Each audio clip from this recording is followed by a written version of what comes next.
Okay, Under the Sun listeners, we are back for another episode of the Art and Science of Coaching. And in this one, we have a guest with us today, Matt Zimmer, who you've heard before on this podcast. He's back again for another episode, but he's going to join the cast of coaches, myself and Zach Gregg. Matt, thanks for being on the show today. Yeah, thanks for having me back. I think this might be a little more of a learning experience for the listeners rather than our last topic when my friend got left in Nebraska. So, oh yes, yeah. Yeah. Well, if he's got some follow-up stories, maybe we'll touch on that at the end of the show. Yeah. But appreciate you coming back and joining us in this new format of things. And since we last talked, well, even back then, way back then, since you've been a professional cyclist, you have begun to coach athletes, and you're also a coach, and you're knee deep in that as much as you are training as a professional cyclist. And so we wanted to have you on here to add some input and some value to the discussion of things that Zach and I are going to talk about. Zach, you're back again. Glad you're here. Yeah, thanks. Yeah. Well, we're going to get straight into it. So the way we do it is we pose a question of things that we talk with our athletes about, or questions that come up in our conversations that they have for us. We give our off the top of our head organic answer as best as we possibly can that comes from the perspective of science, as well as just the art of coaching, and try to give you some takeaways that you can learn through those answers and stories that we tell. So, okay, let's get going. Who wants to take the first question? I'll save mine. Oh, and I've got a bonus question at the end I didn't tell you both about. It's a fun question though. It's very unscientific. Let's let our guest start. Okay. All right. Matt? You want me to go with the question I got asked today? Yes. Let's do All it. right. So a guy I've coached for the last year and a half put a little Instagram story up saying I was going to be on the podcast, and had people shoot me some questions that, I mean, half of them were just jokes, but I got a few serious ones. And I think this one's pretty good because it can be relatable for everybody. And he asked, number one thing someone can do without spending any money to improve their training or recovery. So this one, I feel like it's pretty open-ended. There's probably 100 different answers.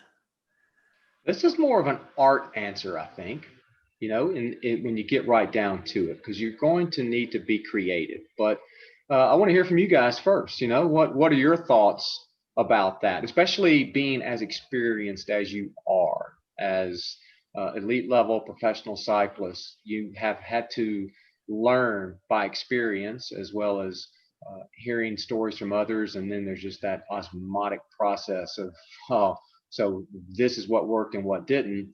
And we all love free. So that's the boundary. So what do you guys have? I'll let Zach answer first, because I feel like my answer can tie us into our next topic. Yeah. Okay. So when I think free, that I think that the number one thing that came to mind right off the bat was getting more and better quality sleep. I knew that was coming. Yep. Bingo. It's the easy answer. Yep. And it's not an easy thing to do. It's like the $1 million answer to the free question, right? So how do you get better and more sleep? I think it becomes a question of how efficient can you be in your day, managing all the things we have to manage, and putting yourself in primo condition to have an extra hour with your eyes closed every single day. For a lot of people who have full-time jobs and families, that could be an hour of sleep at night. If your schedule is a little bit more flexy, having an hour of sleep in the middle of the day, taking a nap, is crucial. I wish I had time for a nap. Tim, we got to get a couch in our office, man. I feel like that would really put us on, the elite ranks of collegiate cycling coaches in terms of fitness. But more sleep is going to be the best thing. And when you are asleep, there's a couple things to really pay attention to. So that's how much light is coming into your room. And I guess the the two that I really pay attention to: how much light coming into your room and how cold is your room, right? You don't want a steaming hot room with a bunch of beeping lights and blinking stuff and blue light melts your brain or whatever it is. Like, you want it to be super dark and super cold. And, you know, if you can get 8 and 9 hours of sleep a night, it'll totally change the way that you recover and how prepared you are for your training. Well, I Yeah. like that you talk about the light side of things, because temperature wise, it's like, what, 66 degrees is your optimal temperature for sleeping. So obviously most people have their thermostat set at like 70 probably in the winter. Ours is set at 60. Megan says 62. So Hey man, you come to my house, you better bundle up because it's going to Yeah. get down to 49. yeah, that's fine with me. I'll sleep better. But on the other side of things, the light thing, it's funny you mentioned that, because I've read a few studies about, they'll take a guy and have him sleep in total darkness, and they'll have like just a slight bit of UV light shining on his foot, and it will affect his like REM sleep cycle. Like, it's, your body's that sensitive to light, especially natural light. So yeah, having like blacked out curtains and stuff like that definitely makes a difference. And I mean, it's going to help you fall asleep faster. It's less distractions, assuming you're not on your phone. And yeah, back to the blue light thing. So that's just how sensitive your body is to light. Definitely believe in sleep hygiene. You know, your sleep hygiene is critical to achieving good quality sleep. And along with that, and the hygiene includes those things y'all mentioned about, it needs to be dark, it needs to be cooler. You shouldn't even really have a clock radio next to your bed. There should be no flashing lights, no lights of any kind. I would have your devices in another room if they're even anywhere near you or turned on. Um, you know, I've mentioned this to Zach and some others here in the recent past. Like, I turn off my, he's laughing already. I turn off my Wi-Fi. You know, I don't want anything to be interfering at all with my sleep. It's already, you know, tough enough. So, Man, you're going to live to be at least 100. you know, Too long, man. Hopefully, yeah, hopefully it works. But, you know, yeah, sleep hygiene and having a routine. You need a routine when you sleep. It's consistent sleep times that you go to bed and consistent wake times. And you need to get into a rhythm to help you, you know, sleep better, have better rested sleep with less disturbances within your sleep. Hopefully, through that, you'll achieve enough REM sleep that's going to help with, you know, the mental side of things. And then you're going to get enough deep sleep where the actual recovery takes place. Just because you get 9 hours of sleep doesn't mean you got enough deep sleep to help really promote all the growth that needs to take place, because that's when the growth really happens. So yeah, sleep hygiene and the routine are going to be crucial to just making it happen. And it might mean for the first little while of establishing the routine that you're laying in the bed for a little while before you fall asleep. But if you keep sending that same consistent message to yourself, and I think an important part to help establish that routine is through the night after you have dinner and maybe you enjoy a show or something like that on TV, is have a period where you're winding down. You're literally winding down. And that just includes everything that you're doing in the house or whatever activities happen. And that you just want to just gradually bring yourself down to a level where your body's actually ready for some sleep. And you haven't been wired and doing lots of things where your mental state is going to be in a heightened state of awareness. You want to wind yourself down through the evening to prepare yourself to go to sleep, and then establish that routine, and that will help you have better hygiene through the night and wake up better rested. You know, and there's lots of different tools. We talked in the last episode of some tools that are out there on the open market to help you measure your sleep. So yeah, that would be at the top of the list. What are some other free ways? I have a good one, I think, that I think it's free. And that's just, that's yoga and stretching, you know, which is something that I think is important for cyclists. Whether you want to call it yoga, you want to just be someone who enjoys stretching, either one, whatever you want to call it. I think that can be used wisely 2 or 3 days a week, if not more. if you're targeting certain aspects of the body, especially the hips. I see the hips as a key area to help unlock strength. Mine are You can so do, bad. oh, they're I have crucial. the worst hips. It like affects everything I do. Where like I get so driven on training on just being robotic that like I neglect stuff like that.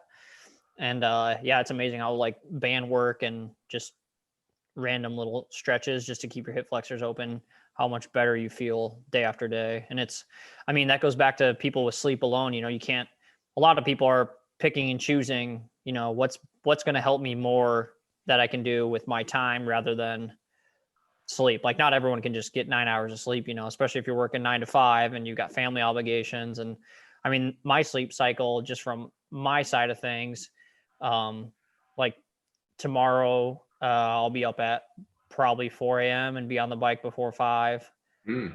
And then, you know, my off days, I'm not going to get on the bike till 10. So that's like, you know, I'll let myself wake up naturally versus have an alarm to get me on my bike. Just with working at the bike shop and stuff right now, just having set hours, there's only so much time in the day that I can squeeze in my ride. So I think that's relatable for probably a lot of people that listen to this. Is just, you can't just have more time in the day to sleep or take a nap or like for me, you know, I got to be to work by 8:30 or yeah, 8:30, 8:45, or sorry, 9:45. And then I'm not home till 7:30. So on a full work day, that leaves me, if I'm going to get any quality of riding in, especially somebody like me where I'm a high fatigue rider. If I don't have that fatigue, I can train all I want. I just won't be that fast. So I have to kind of pick and choose my battles and kind of just a lot of it, I think too, is just listening to your body, you know, like I, I have some really good days on, you know, 6 hours of sleep or whatever, 5.5 hours of sleep. Not that it's ideal. It's definitely not ideal, but it's just like what I have to do now. And uh, it'll pay off in the summertime. Yeah, yeah. Well, it's an important piece, and like you said, yeah, you can get by, but it doesn't mean you're necessarily going to be optimal.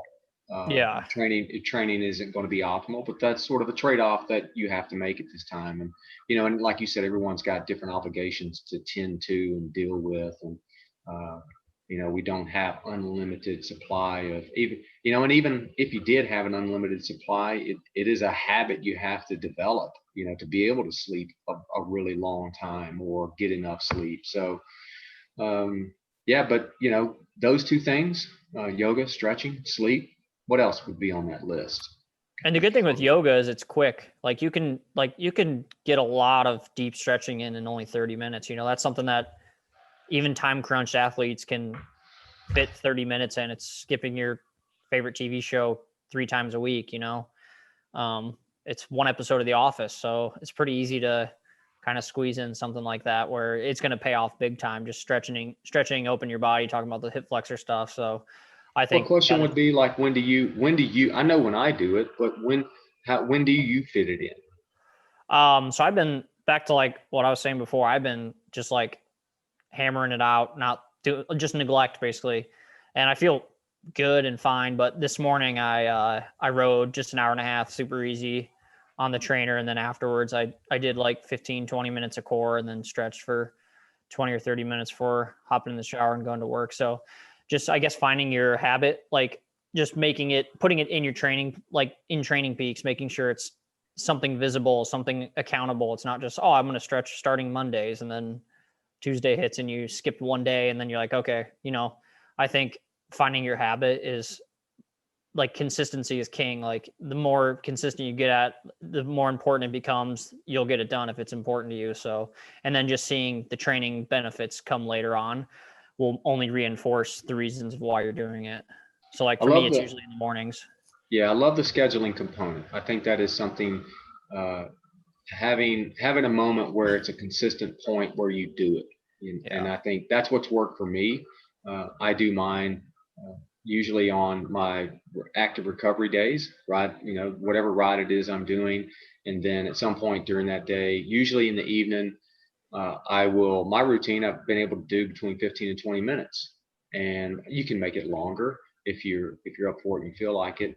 And I kind of do my core Pilates type work separate from my yoga routine. Yeah. But try to do those things on active recovery days, and have that as part of my recovery, and open myself up a little bit. And I find that beneficial. What about you, Zach? Oh man, I'm the opposite. The harder the workout, the more I prioritize stretching right afterwards. And that's one of the big things across several coaches that I've worked with is like, man, the ride doesn't end until you've done your stretching. You know, if you're like stoked on this like crazy ride that you did, and like you're all, you know, you and all your buddies are high-fiving and everything, ride's not done, brother, until you stretch, because those high fatigue days are when you are going to tighten up the most, and when you receive the most benefit from spending time stretching. So here's your science part of this. Your body loves stretching, right? You get a dopamine hit from stretching. Your body like absolutely adores it. And one of the positive things that you get from stretching is an increased angiogenetic effect. So your body will increase capillary density more frequently and to a higher degree in a recently stretched muscle. And you can look at this because they're using it in rehab tools for like highly injured people. And that's where a lot of this research comes from. But if you're stretching your quads and your hamstrings and there's things that are like highly oxidative during your rides, right after your ride, you are facilitating further capillary density and capillary growth over, you know, who knows if it's 1% over 2 years, we do it, right? Like who knows how long it takes or to what effect it actually is, but it's a documented thing. So, you know, Matt and I are both kind of the same in that we're like high load, super like high TSS kind of riders, in that some days it feels like it takes 3 or 4 hours of hard riding to actually feel like you've accomplished something. So I take those days very seriously and make sure that even if I have to cut my ride 10 minutes short before I get in the shower and go to work or whatever it is that I have later in the day, I get a good stretch in. Because sitting in an office chair after doing a 4-hour ride with some strength endurance efforts in it is going to take you half an hour of foam rolling that night to loosen back up. So, you know, prioritizing that kind of stuff. And that kind of goes into, I think my last point on free is routine and scheduling and planning. And the better that you can do and the more detailed you are with your planning and your preparation and things throughout your whole day, the more you're actually going to gain from each activity that you do. You know, Matt and I work with like some old folks and we work with some really young folks. So one of the problems with a lot of people is that they just can't get on their bike prepared to do their workout. They've got life stress. They've got things going on all the time, running around 100 miles an hour. And something is always happening so that they're 90 or 95% when they get on their bike. What would happen if you were 100% every single time you got on your bike? What if you just planned your day a little bit better? And I know this is like totally idealized, right? Like there's some guy who's like 35, 3 kids, does great in business, who's just rolling his eyes right now, Yeah, right? walk a mile in my shoes, dude. Yeah. But if you could prepare better and be, you know, have a meal in you 2-3 hours beforehand, be properly hydrated throughout the day, schedule your training before stressful events in your life where you're having to make a lot of decisions during the day so that you are mentally fresh and physically prepared to ride, that's a gain. 100 times out of 100, that's a gain. And that's going to lead to better training and more quality training within the same amount of hours that you're committing to riding your bike. And that's prioritizing, you know. Mm-hmm. I mean, it really is. It boils down to prioritizing. It doesn't matter what level you're at, where you are in your development. It just takes some of us longer to prioritize better. And then you get to a point where, you know, you've extracted all the real gains out of it. Now it's just such a habit. You have to do it to just maintain where you're at and look for new ways to improve and get better. But these things we're talking about really, you know, for the non-professional, from say amateur level on down at all levels, those are things that if they do it, they can make some huge gains with. They have the opportunity to make some really big gains with a stretching routine, having good sleep hygiene, and getting enough hours of sleep. I'm going to throw one more at you. This is one of a don't.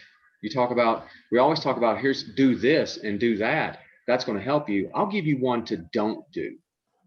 All right. This doesn't cost you This anything list is either. probably just as long. No, this is real simple. This is a tough one for cyclists, okay, to let go of. And it's a simple don't do. And that is alcohol. Say You're actually no. saving them money right now. Bingo. Yes, I'm putting dollars in your pocket. Say no to alcohol. You want to recover better? Say no to alcohol. It's as simple as that. It affects your sleep. It will affect your recovery. Yeah, it's fun. It's nice to sit around with your friends and have a drink and unwind, and hey, it's cool. It's great. But you at least have to be honest with yourself, knowing that it's not helping you perform better at all. But isn't it just carbs? Carbs are good for you, right? Well, it's also hydration. The weatherman said to yeah. hydrate, so, but that's a don't, and we probably could think of a few other don'ts, but that's a free one. And like you said, Zach, yeah, you're going to put money in your pocket by just avoiding that. Maybe there's a time for it, but there's definitely, there's times when you should not do it in accordance to your training. And if you could kick the habit entirely, you will see lots of gains long-term from abstaining from alcohol. And I think that's the hard part for, the average cyclist or athlete is, you listen to stuff like this and you just hear there's so many things that we can throw out. And I think, at least from what I've seen, like a lot of the guys that are just starting up, or it's their first time with a coach or first time doing structured training, it's not just 2 group rides a week where I get dropped and ride as long as I can on Sunday before my wife and kids are mad at me. They just try to implement too many of these things at once. Mm-hmm. And it's so many so many changes to their normal routine that it's just not sustainable for them, because they make it 2 weeks and, for them, there's no end in sight because this is now the new normal for them. So I think trying to just pick all right, hey, let's focus on, I've been trying to do a better job as a coach, putting in weekly goals for my athletes. And it's hey, we're going to focus on getting those 10 minutes of stretching in. We're going to focus on getting back in the gym where you don't worry about the weight. I just want you going through the motions. I'm sure you're going to be embarrassed because you're in high school and, no one understands cycling and you're not doing any weight in the gym. So it looks like Tim knows about this. So it's just having just going through the motions and getting started and getting your baseline figured out, and then figuring out what you can sustain after kind of figuring out your new normal, but just layering it slowly. All right, first week I'm going to focus on stretching. And after 2 weeks of, I've got this down, this is normal, this is what I can do after riding. All right, let's focus on,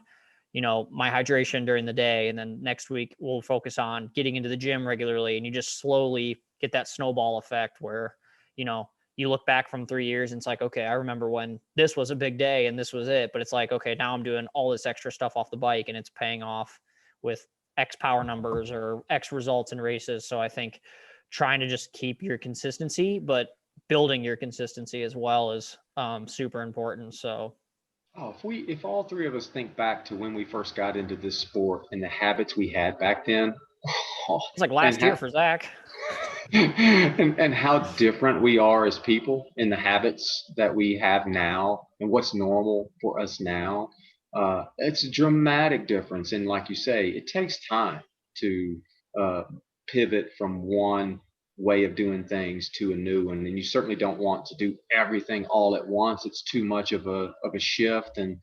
But if you can incorporate those slowly over time, one by one, pretty soon you look up and you've left behind a lot of bad habits and you've adopted some new ones, and we'll get you going in the right direction.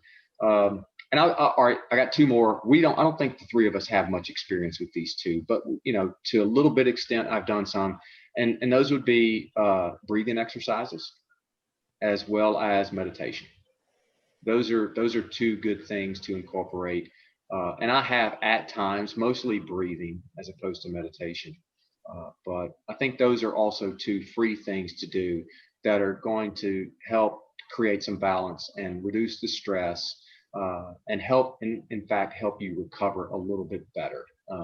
Take advantage of those times when you're in a parasympathetic state and healing and growing, so you can be ready when you want to be ready.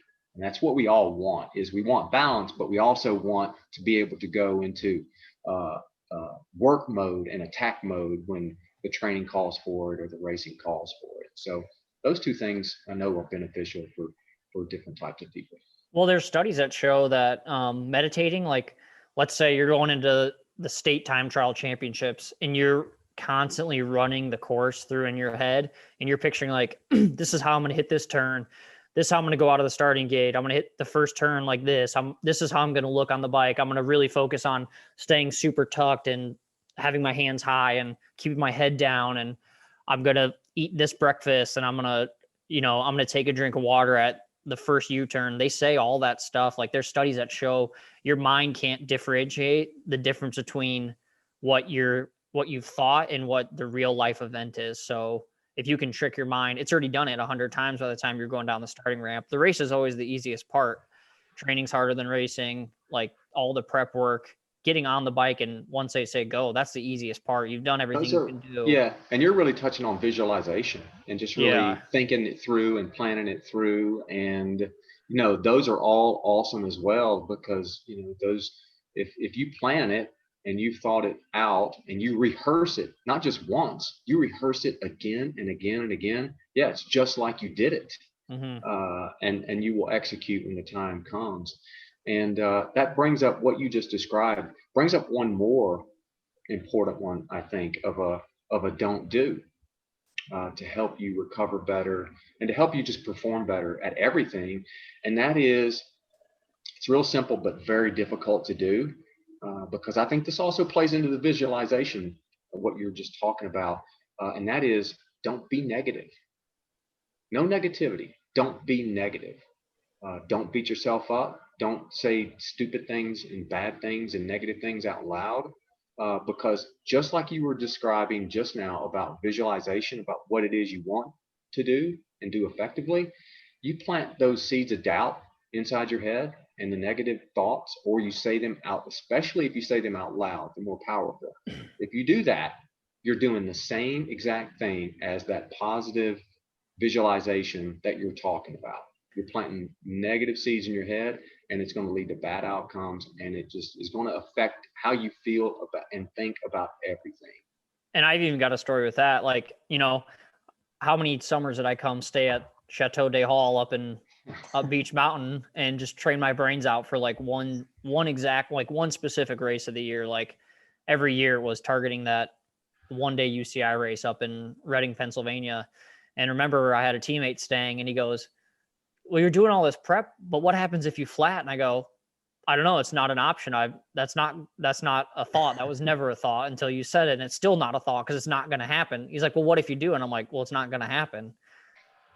And I didn't flat. Like, it was just like, it was just funny. That shows you, even at this level, the different mindsets, even amongst one team. It's like, how did you get to this level if you always thought, I can't win, I don't know why I'm here, or like, this is too hard, or I'm probably going to get sick, or those are the people that do get sick and never win a race, and they get stuck in that plateau of negativity. I mean, I try not even to use the word work when I go to the bike shop. I just say, oh, I got to go to the shop today from 10 to 7, rather than saying work, because I think work has like a negative connotation to it. So even just little things like that, you can just trick your mind. Yeah. Well, there's a lot of little things. I mean, yeah, we started out and we only had maybe 2 things that we were going to talk about. And as we've spoken, we realized it's endless. It really is endless, of things that don't cost anything that you could do different and better and be successful. All right. So should we recap what our free things are? We should. Yeah. All right. So I had sleep. Matt? We had what do we have? We had stretching, sleep, visualization, meditation. We had no alcohol. No alcohol. No alcohol. You know how many people you're going to save in Des Moines? This is such a social, like the biggest bike group here. They go out like 4 times a week. Like I have to like ignore phone calls because I'm like, oh man, I know what's happening here. I'm going to be out till 2 a.m. in spandex. Yeah, and no negativity. And no That sums it negativity. up. That's just a few. So, all right, those are good. All right, first question. And the people got to remember, like, there's not just like that one secret thing that the world tour guys do that you don't do. I think that's one of the biggest things is like people are always chasing the fast fix. And it's like, man, if you just from a strict, like, number standpoint, if you want to look at it that critically, go look at look at my power profiles from the last 8 years and see how it's progressed. Like it is slow and it takes so much time at this sport. And the faster you get, the harder it becomes because what got you here won't get you there. So it's, it's all finding those little things that are going to make, it's like Zach said, that 1% over 2 years, that's still 1% you didn't have before. And I mean, if you ride Zwift and you're doing their workouts and stuff and you can do the bias where it starts you at 100% bias, go change it like 1 or 2% when you're hurting pretty bad. That is a lot of watts. Like that hurts a lot. Like you're feathering between 4 or 5% every single day. So looking just for that consistent 1% is huge. And Zach and I are both in a spot where, neither one of us have plateaued, I wouldn't say, but it's always like, okay, I got to find a different way to do this, but somehow get a better outcome, like just adding that 1% more. So, not searching for that end all be all, like, oh, I started taking this smoothie and this supplement and now I'm like, look at me, this was the secret. So I think that's a huge one that it's that and people changing too many things at once. So just consistent. Get good at one thing first. Yeah.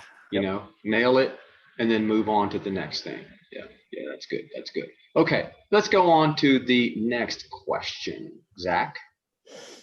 Okay, I'm going to pull one from our list. Let's talk about what to eat on the bike, how much, what is the breakdown of what you're eating per hour, and why. This is a good one because you guys both have the best experience of, you get all these freshmen coming in, you take them on that first like 3 or 4 hour ride in the mountains and they're just burning the fuse way too hot at the start. And you're like, all right, I see you got full bottles and you got full bottles. And I've had 5 rice cakes sitting at the back. Like, we're going to see who feels good when we hit the final climb because you know what's coming, but they don't. Well, and for context for all the viewers, Matt is like legendary for this on LMC team camp rides. He knows exactly who's got enough ho-hos in their pocket to make it for the 5 hours that he's planning that he didn't tell anybody about.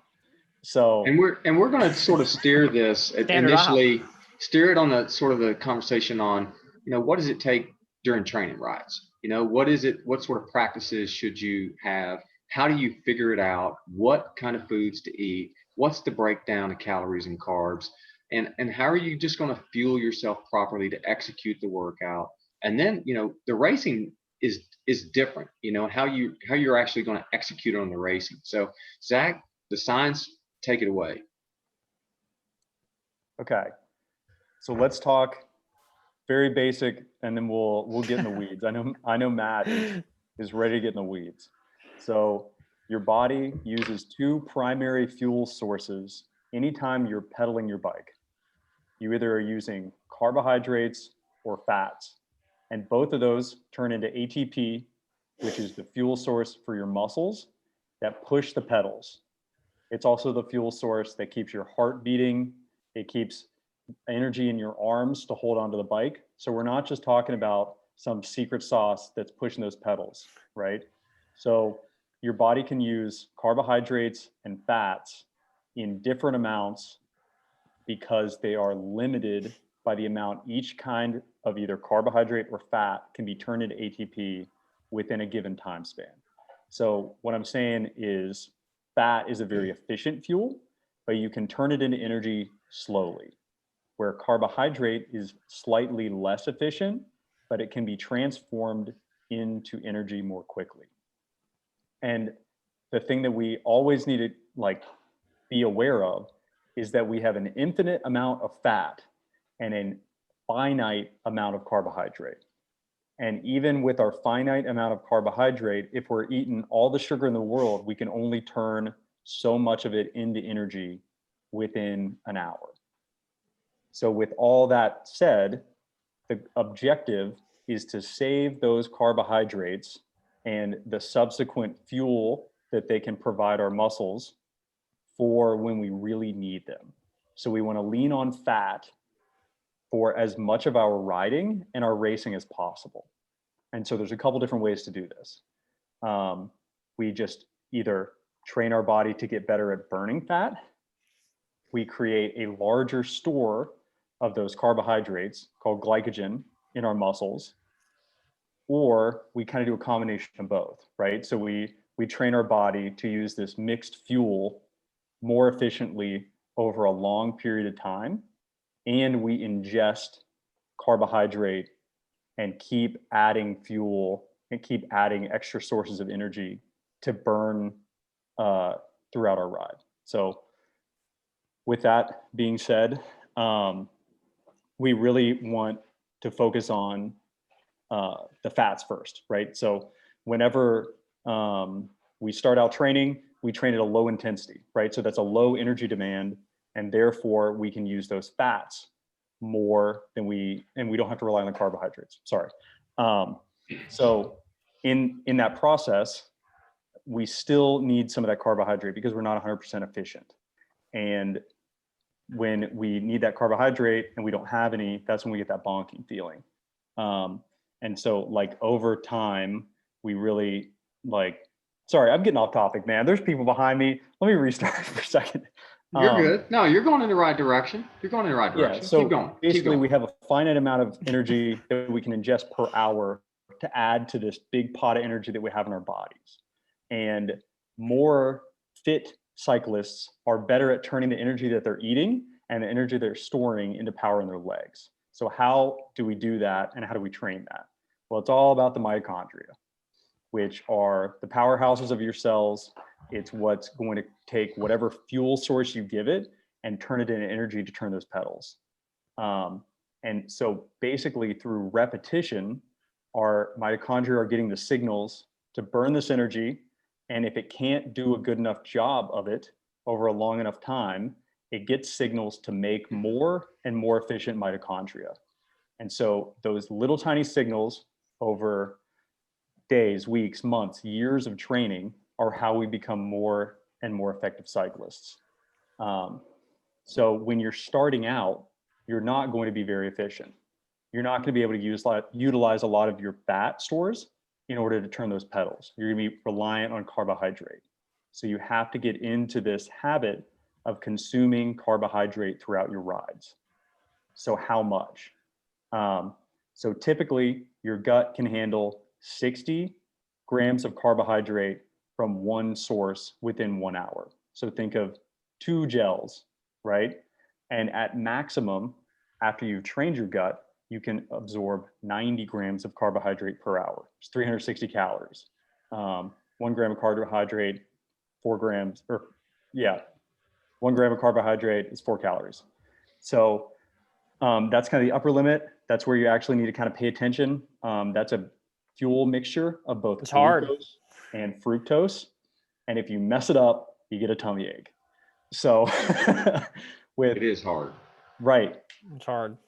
And that is a lot of food. So think of 360 calories of anything. It's an entire sandwich. It's 3 bananas. And when you're an endurance cyclist, you're going for 3 or 4 hours. So you're going to need 10 bananas.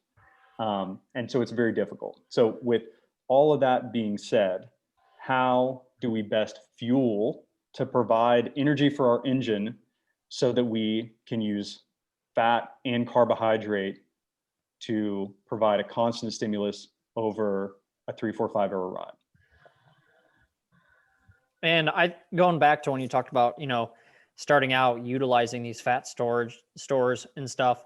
I mean, we all get that same feeling. You get that kick in the nuts a few times when you take your off season, you take a month, 3 weeks, 4 weeks, 5 weeks off the bike, and you come back on, man, I crack. It takes me like after 2 hours, I'm fried. Like I remember this off season coming back. I started back up in November.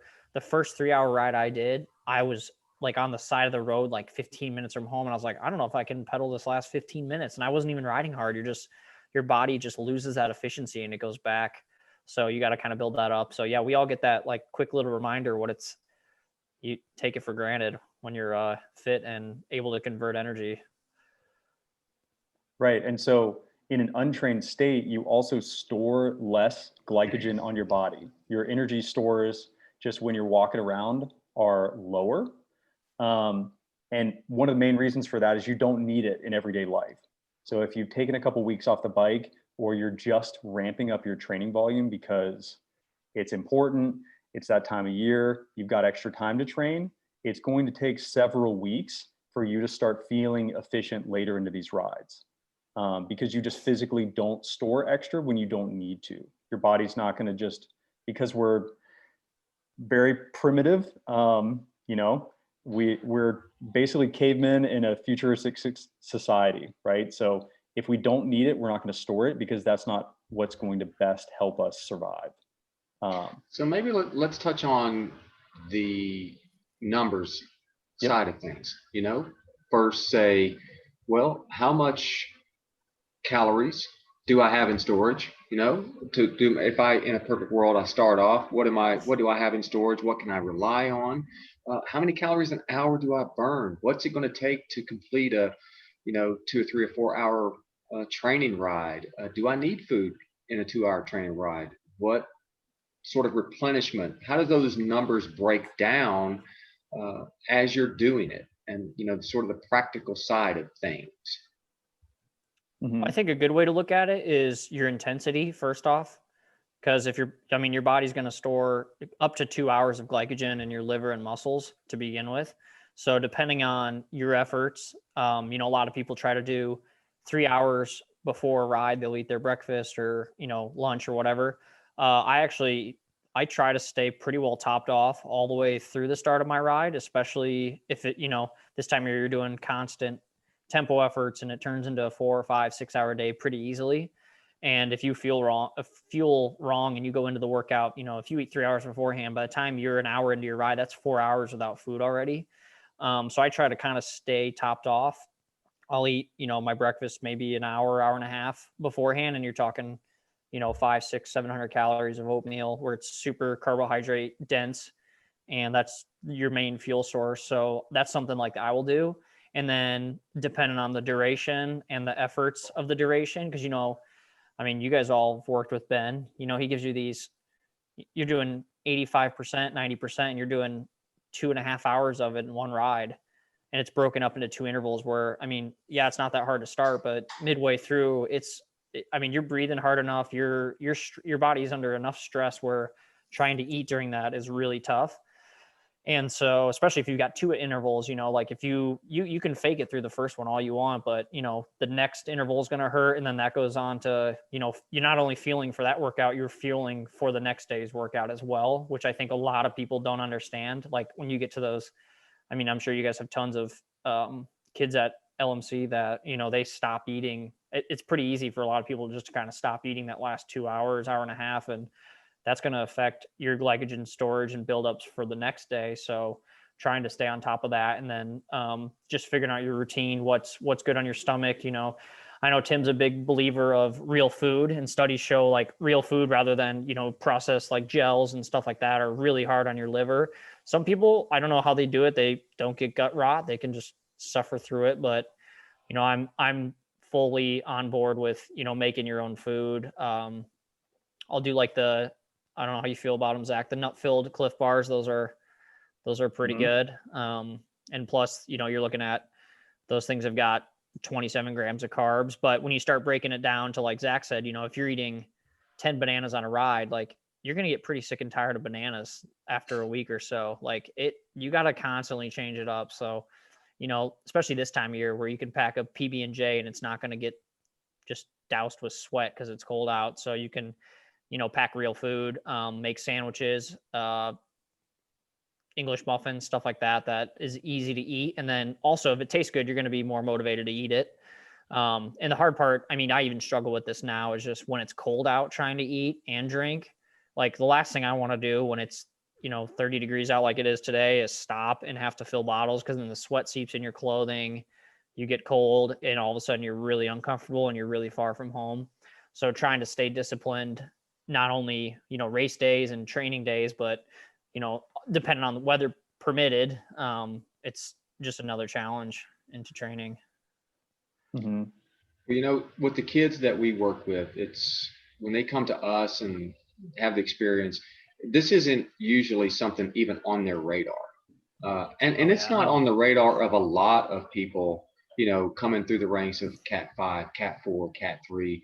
And you start getting into Cat 2, you begin to like, this is really more important, hydration as well as calories. And so some of the things that at least I make them aware of, especially if they have a power meter, if they've got a power meter, to begin to become knowledgeable of the difference between how many kilojoules they're going to burn in just an endurance ride per hour. How many kilojoules would they burn in a tougher workout per hour over the course of time? You start to see these consistent numbers that pop up. It could be 750 to 900 calories an hour for something that's endurance. The harder you go, like you said, Matt, the higher intensities are going to have a higher demand of calories. Okay, if I start out and men have a couple thousand calories stored, women have probably a little bit less than 2,000. It doesn't take but a couple hours, and you're going to start getting into, if you're going hard, you're going to run out of energy soon, and that's where that fat adapted ability really is going to come into play. So I try to get them to put kilojoules on their main screen, just to become aware of how many calories are you burning to do this work that you're doing. Now we're also drinking calories. We can't forget that. Usually there's some calories in our bottles. We use Scratch. There's roughly 80 calories in each bottle that we drink. And so you add those together and try to encourage them to replenish. I won't say it's impossible, but it's nearly impossible to replenish roughly half of the calories that you burn per hour. But like Zach said, if you can get enough carbs in and do your best to stay ahead, you don't want to bonk. We've all bonked. It's all happened. We've all experienced that. But get them into that habit of having a high level of awareness, how many calories they burn per hour. What does it take?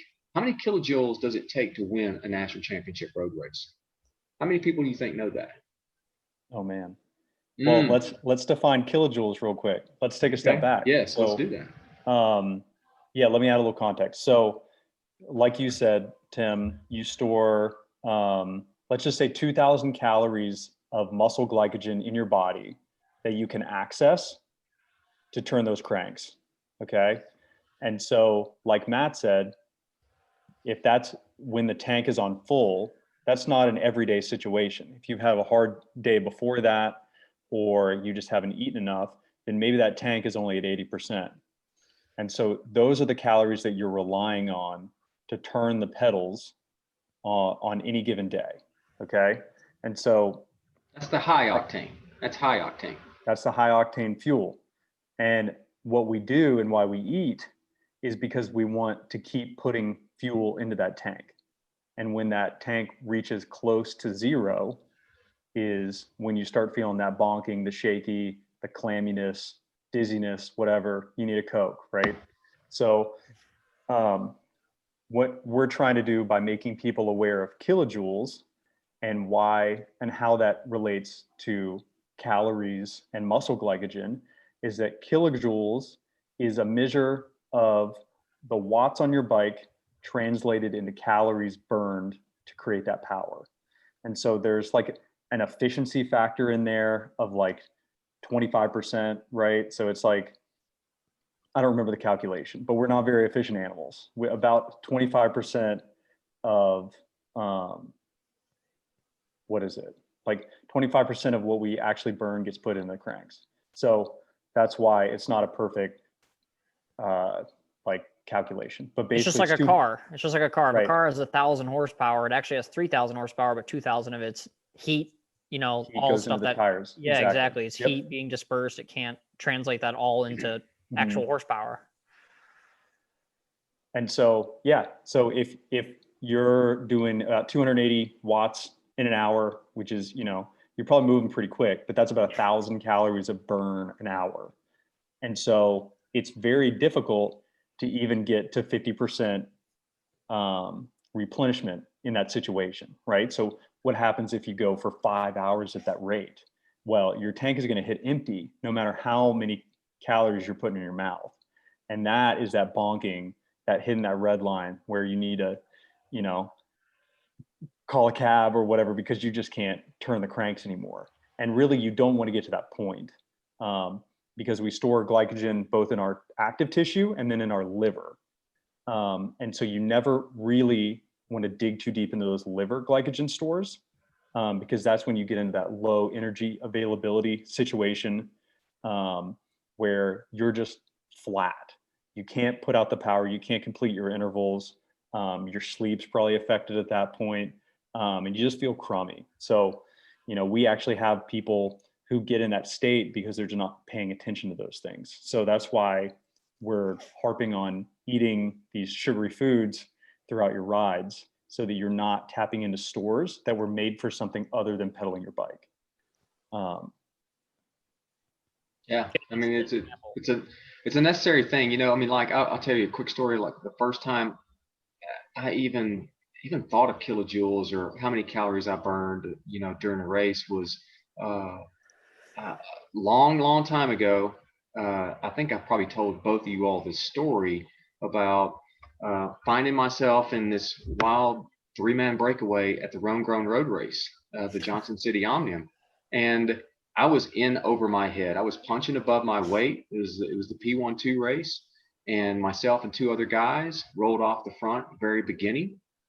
They let us go. We got a massive gap. We had 10 minutes on everyone at the start of the mountain at the end. And I just went at my pace. We all went at our pace. And one guy from the break won, and didn't get caught until 3 miles to go. So you can imagine, the whole time I'm climbing this climb, I'm like, this is what the matrix is broken. I mean, there's no way I should be getting on the podium at the Rome Grown Road Race. But the first few people that passed me were all elite level pros. And the first one was both LMC grads, one Brent Bookwalter. He was one of them, and another guy named Scott Stewart. Both were teammates here at Lees McRae, and they come flying by me with 3 miles to go, and they were in pursuit of the guy who was in the lead. They didn't catch him. He went on to win. But after the race, Brent saw me, and I was talking to him, and the only question he asked me was, "So, man, how many kilojoules you burned?" And I was like, I'm like, it just threw me off of all the questions. And as it happened, my power meter battery died during the race. And I was having to rely on heart rate the whole time. So I had no idea, I had no answer for him. It was the first time anyone had ever even said anything about kilojoules. That was the first thing that he asked me. And then that got me to thinking, maybe that's something I should be paying attention to. And so I did, and it really helped me to better understand what my caloric needs were during training as well as racing. And, like Zach said, it's tough in practice to make it, to do it right the right way. And just even if you are on it to consume all that, it's a massive undertaking. But the closer you can get to the ideal situation, the better you're going to perform. And, just the other day before a ride, I made up 2 peanut butter and jelly sandwiches, cut them into 4 squares, and I looked up the labels of what the calories were for the bread, for the peanut butter, for the jam, and added it all up. 2 sandwiches, 920 calories. Easy too. Oh yeah. 125 carbs. Yeah. But I was riding 5 hours that day. 920 calories. 920 calories is not enough. So I had to supplement that with some other things. And so you have to find the right food for you. I know, Matt, you love rice cakes. And Zach, I never know what he's going to pull out of his pocket on some of these long rides, but he always is prepared with a lot of food in his pocket. So what are some things that you all, when you're doing those big days, a hard day, and or or just a long endurance ride where you're not pushing it too hard, but you're going long? I bet you if Brent would ask you how many goo clusters you burned that day, you'd be able to answer him. Yeah, you're probably right. No, but I guess back to the food thing. I kind of do what's available. Like our team has Cliff as a sponsor, so I really like their like nut-filled Cliff bars, and they've got enough flavors where, I mean, you can mix it up. You can do the smoothie ones, you can do the peanut butter almond filled ones. Like they're good, but I mean, even so, it's like the banana thing. You get tired of them after a while. So I'm always changing what I'm doing. I really like doing the, like you mentioned, drink mix. Super easy way to stay hydrated and absorb carbs, and it's absorbed really quickly because it's already half broken down for you. But I would say a lot of times I'm doing like Pop Tarts, PB&Js.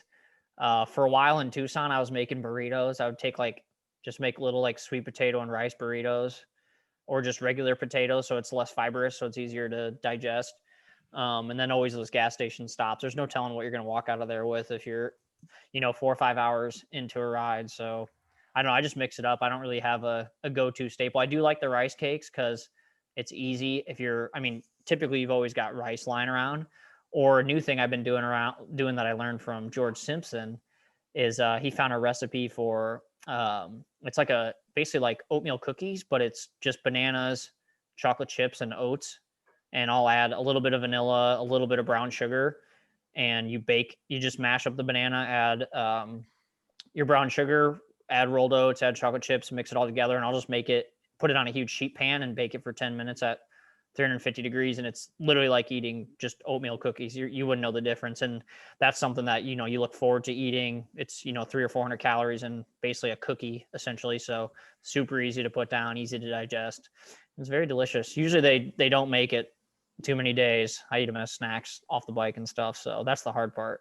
I think the key for that, what you just described, plus the rice cakes, plus the peanut butter and jelly sandwiches, they're easy to chew.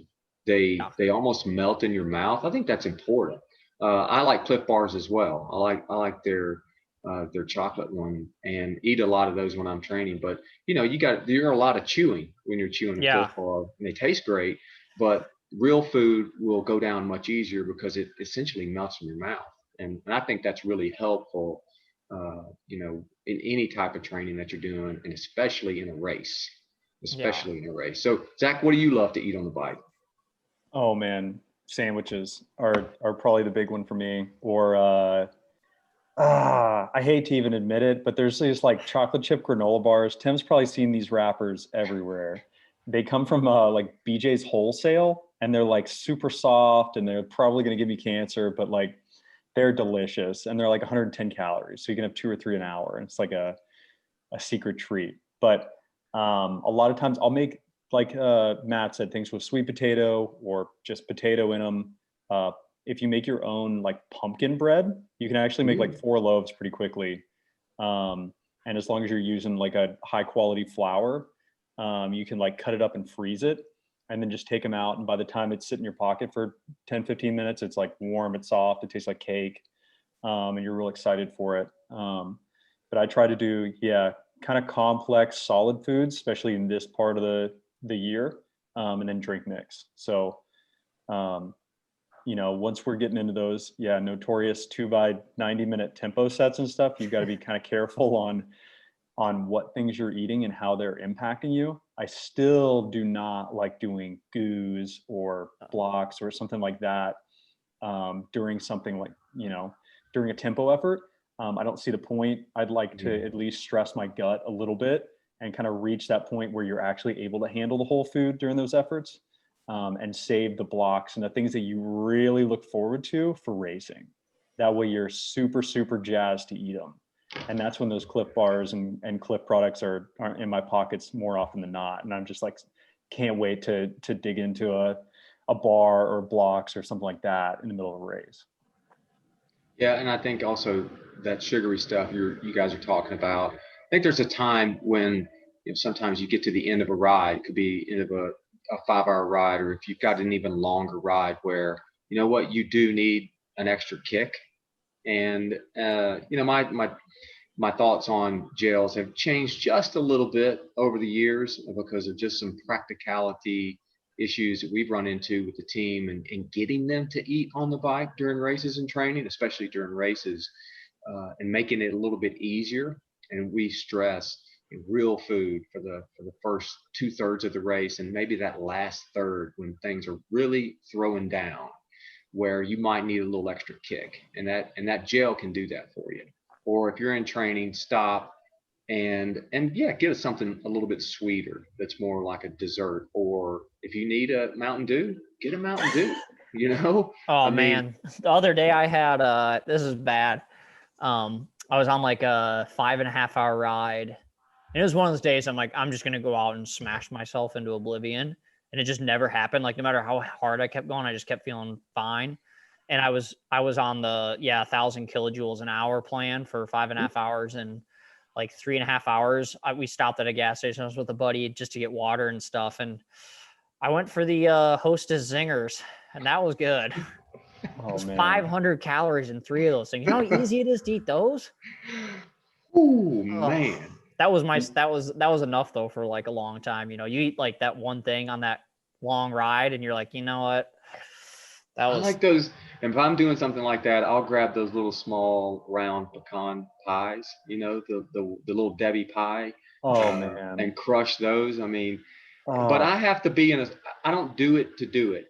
There is a real reason, like, what, I need this. This is actually going to give me that boost. Because, around here, we're having to climb to get back home, and it could be a 30 or 40-minute climb, or if I'm riding from beach, it's like I've got an hour's worth of climbing. I need a boost, and it can make a difference. It's not really what you want to have to do, but sometimes you need to do.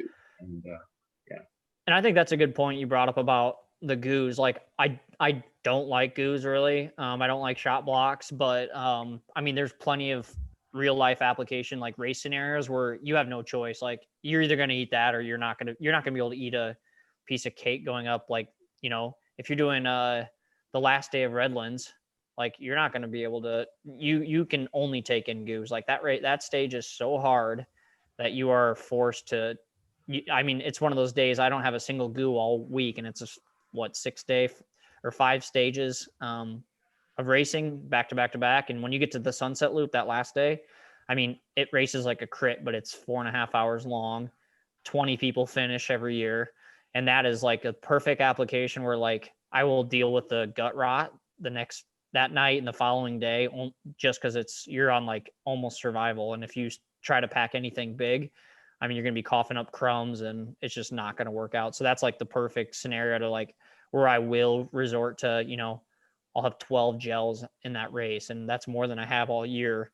And then, a few stages are like that in the US. It seems to be the last, the Queen stages, where you're really suffering, or the team car's gone and you have no choice but to pack stuff that's going to fit in your pockets, because you can't just go back and feed. Like the last day of Gila's like that. I mean, dudes are out there all over the place. And that's one where like another good one is like the gummy bears thing that Sagan started, the Haribo ones. If you do those, that's actually glucose rather than corn syrup. Like, that's a big thing to look for when you're looking for ride food. You don't want corn syrup. You want the glucose and stuff. So those are good, and you can kind of just let them sit in your mouth, and you can let them kind of get soft, and those are tasty. So another ride food. And then also, this goes back to our free advice that's going to pay off huge. Like, this is probably one of the biggest things, is nutrition on the bike for day after day performance. And you will see benefits, especially, I don't know if you wanted to roll into the topic of food after riding, and, your whole glycogen window and all that stuff of when it's closing, and kind of stuff to look for after post workouts and post races that are going to help you to kind of recover for that next day. Yeah, well, like in other sports, I mean, you hear the mantra more not in cycling, but in other sports is, what you're eating today, you play on tomorrow. And there's a lot of truth in that. And for us cyclists, especially for multi-day events, even if they are at the amateur level and it's a 2-day omnium, or even yeah, 2-day especially, you are hydrating and eating on Saturday for what also is going to take place on Sunday, and Hmm. you want to set yourself up for success. You don't want to get into that deficit like Zach was saying, because if you go too deep, too far, it's going to be very difficult for your body to recover from that, then sleep well, then be rested and recovered to come back and compete the next day. And so the key part is to practice these things in training. Have a good sense of what works for you, how many calories can you consume, and don't get to the end of a race and afterwards say, I didn't have time, I couldn't do it, it was too crazy, it was too hectic, it was too tense. Because all races are that way. If you're racing good bike races against good competition, it's going to be tough to drink, it's going to be tough to eat, but you have to figure a way out, and you have to figure it out, and you've got to find a way to eat.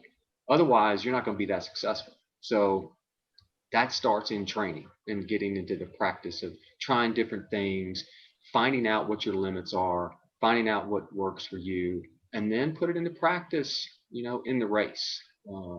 Big believer in, what you do in the race is going to hinge on what you actually practiced on. And you can do those things and find out what works for you, and what works for you, Matt, may not work for Zach, or what works for me may not work for you. You just need to find out what works for you. And if it does, and you are happy at the end of the race because you were successful, and you're like, yep, I drank exactly enough, I got the calories in, I had a good day, I'm happy with it. And if it didn't work out your way, then figure out what went wrong and fix it. Yeah, I mean, there's like, you can do that for the classic, you're going to do 4,000 kJs at once training. And then after those 4,000 kJs, go do like 20 minutes of threshold at once. Like you'll find out if you fueled properly or not. You're either going to be able to, I mean, you're going to fail 5 minutes in, or you're going to make it the whole way. And that's when you can really tell. Like, I mean, we have it at training camps and stuff. You can just at our level, like guys that don't feel right, if you're doing those 6-hour days down in Tucson and you're the hammer the last 2 hours, like people are like, man, I don't know how you're doing this. And you're like, I just did what I normally do. Like you find out quick, especially it's nice that we've all, worked with Ben and day by day and stuff. And I think one of the best ways to find out, or like you said, Tim, you just have to make it happen. You have to eat. And if you don't, you're going to pay for it. Like doing those high endurance efforts where, I mean, you're on the verge of it being 5 watts too hard and 10 watts too easy. You go ride that for an hour and 20 minutes in, you better be eating something. I mean, you're half choking on stuff, but I mean, those little Nature's Bakery Cliff Bars or Fig Bars, I'll eat those on a ride. And it takes me like 10 minutes during one of those intervals just to get those teeny little bars down. But it's just like take a bite, let it sit, take a squirt of water, try to swallow it. So you find out real quick what routine is going to work for you when you are practicing it in training. So that's another big free tip to make you a lot better for next year. And to your point about when it worked, when you did it right. This is a simple thing. I think I've shared this with both of you, is that when you get to, let's say that for someone, a 3-hour ride is a stretch ride, or maybe a 4-hour ride is, for a lot of people, a 3 and a 4-hour ride is a stretch ride. For me or you two, that's maybe not a stretch ride. There's other volumes, but if you can get to the end of what's sort of a big day for you, go, yeah, like you said, go try, especially around here, we have these climbs. Okay, get out of the saddle and just try to hold a certain pace for a while. What can you hold? Are you at your so-called functional threshold, or are you well below that? Or can you ride above it? And that's going to give you a really good indicator of, oh man, I did everything right today, or my strength and fitness is where it needs to be, and I dialed in my hydration and my food the right way. If you get to the end of a ride, and this has happened to all of us, you get to the end, and man, endurance is all you got, and it might be the accumulation of the days leading up to it. It could be just about that day, but it's always a good indicator. Like if you get to the end of the ride of a big day, try what you can do, and it doesn't have to be all out. Just see what that upper limit is of your output, And that's going to be a good indicator of did I do everything the right way throughout the ride? Because if you didn't, you won't be able to do it. You just won't. And so I've always used that around here. And it's motivating for me when I dial it in right. You're like, holy crap, Oh, it feels so good. Yeah, it's really validating and affirming. It motivates you and excites you. But man, when you don't get it right, oh boy. I mean, you're the guy that turns into, you're just in a terrible mood. I've had teammates like, you're going up lemon for like the second time and you're just sitting there like, yeah, man, this view's nice. Like, oh, look at the sun. Like, oh, did you see that bird? And they're just like, stop talking to me. I am not in the same mindset and mood as you. Like, just stop. Like, they'll literally just be like, I'm struggling. Stop. Like, you're not helping. You're annoying. You're not making this fun. And then you're like, oh, okay. Like, you want to eat something? I give you a bar. And they're like, no, I'm fine. You're like, all right. Yeah, well, it seems we have to learn things the hard way. And sometimes we learn that lesson quick and we make adjustments, and other times we have to be beaten over the head with it before we finally get it. But when we get it, then we see the value in it and we'll keep doing it. So I think that's an important part, for training and for racing. And, the takeaway is, eat, take in calories, replace what you burn. And yeah, maybe there are some workouts where you don't really need calories, where if it's a 90-minute or 2-hour ride and the effort level isn't, above 85 into 95 or 100%, but otherwise take in some calories and your performance will improve. Yeah, and just eating before you're hungry too. You got to remember, you're not just gonna, oh man, all of a sudden I'm hungry, I should probably eat something. It's like, oh man, that you're way too late on that one. Eat before you're hungry and drink before you're thirsty is important on that first. And I mean, I have my little routine. Like if I'm doing a 4 or 5 hour day, I typically don't eat until like an hour 15. But that's because I'm starting off like so topped off where I'm like, all right, I'm like burping like the first 15 minutes from either too much espresso and too much food. So it's like just trying to dialing your routine is super important, especially before races. One of the things that I took away from watching the Tour de France this year, there was Simon Gerrans was one of the announcers, and the guy leading the commentary, he throws questions out there that the general public would like to hear, and he asked him something about the dietary habits of the riders, before on race day in the mornings and during the race. And one of the things he said, I think is worth noting, and it's something, I'm sure you alluded to it a little bit ago, Matt, and it's something for all of us to consider is, they wake up in the morning, they eat a big meal, they have a really big breakfast, but then after that, as they're leading up to the race, because they're in this long stage race and they're burning a massive amount of calories, that they're going to be snacking all throughout the morning leading up to that race. It's not like they eat a meal and then they have that window, like you said, Matt, of 3 or 4 hours in between. They cannot afford to do that. And I think there may be some instances where even at, I know it is at your level, at the pro level, and even at the amateur level, where maybe snacking, is going to help you stay ahead. And, there could be a 3 or 4 hour window between when you eat, when the racing really gets started. And if you got some light snacks in between, some fruit, some, a few bites, a half of a sandwich or something that's really going to help you keep that storage up, that can make all the difference. And especially does for riders at the world tour level, is that they just keep snacking all the time before the race starts. Because as everyone's seen, the first hour and sometimes even longer of a professional race is insane. They don't show it though. They don't show it half the time, but that's like the hardest part of the whole day, and you don't see it. Yeah, so I think that's an important part. Have you guys seen the Sports and Science, like the SIS little mini documentary they did with Froome when he pulled off the Giro win, doing like that 80K solo breakaway, like the most like epic win ever? I have not seen that. No. I think I've read the article, but I haven't seen the documentary. Yeah.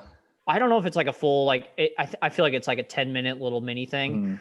And like Froome brings it up to the directors and stuff, Brailsford, all that the day before, goes, hey, I think I can go from, 180K out on this launch pad and I can win the overall of this Grand Tour. And they said the first thing and the most important thing they had to figure out was the fueling. It wasn't whether he could do it. It was, how do we properly fuel you to get you 80K at, he probably did 370 watts and it's stage, 20 of a Grand Tour. So he's in more fatigue than most humans will ever imagine. And to be able to pull off that kind of physical feat. And in the little mini series or documentary, he's talking about how when he started the day, he was so full and bloated. But he's like, I knew I was going to burn. He was talking, he was doing 80 grams of carbs every 45 minutes in his bottles alone. Cause he's going too hard. You're not gonna be able to eat. And it's, how do I sustain, a 2.5 hour effort at just below threshold, like something that's attainable. And he fueled right and he won the race. Yeah, that's an extreme case. It's doable, but holy cow, that's whoo, but without that math, without knowing exactly how you were going to do it, it's probably not going to work. That plan won't work if you haven't done the homework. And that's just a cool little example that anyone listening can go watch the little 10-minute clip on it. And it's like, oh, this puts it in perspective how important this is. And granted, it's an SIS ad and all this stuff, but still, like Sky does not miss a beat with that stuff. No one on their team is cracking from improper fueling. Like that stuff is so ingrained. Like they have guys that, I think that Ian Boswell raced for them for 2 years. And when he left the team, he said the most important thing he was taking with him was the dietary side of racing. It wasn't, race strategies and we're going to do this and all these marginal gains. It was something at just sitting at the table and stuff on the bike and the little things that are free that you just have to implement on a daily training basis and in your races. So that's just something quick that you can see it's happening at that level. It's just like what we're talking about now, but obviously magnified. So. That's good. That's good. Okay. All right. You ready to move on? Yep. Last thing. All right. So I got a question after we posted our first episode, and it came through Instagram, and it said, do you have any advice or tips on becoming a cycling coach? I've taken the level 3 USA cycling exam a while back, but life got in the way, and now I'm determined to follow my passion. And she wants to just progress in the sport. And she doesn't really say if she wants to do this as a job, but it's a pursuit that she wants to follow. And so, how, any advice or tips on becoming a cycling coach? And I got that one and I thought, oh, wow, that's like these other things we're talking about. It's a really big question. And we've all been through it. We've all been through it. Mine started a long time ago, and I will just kind of go through sort of the art. There's a lot of things that jump out to me. If you want to say advice and tips, I would say one, if you can, and this person I know this person, and they've got a background in the sport. They've competed at a pretty high level.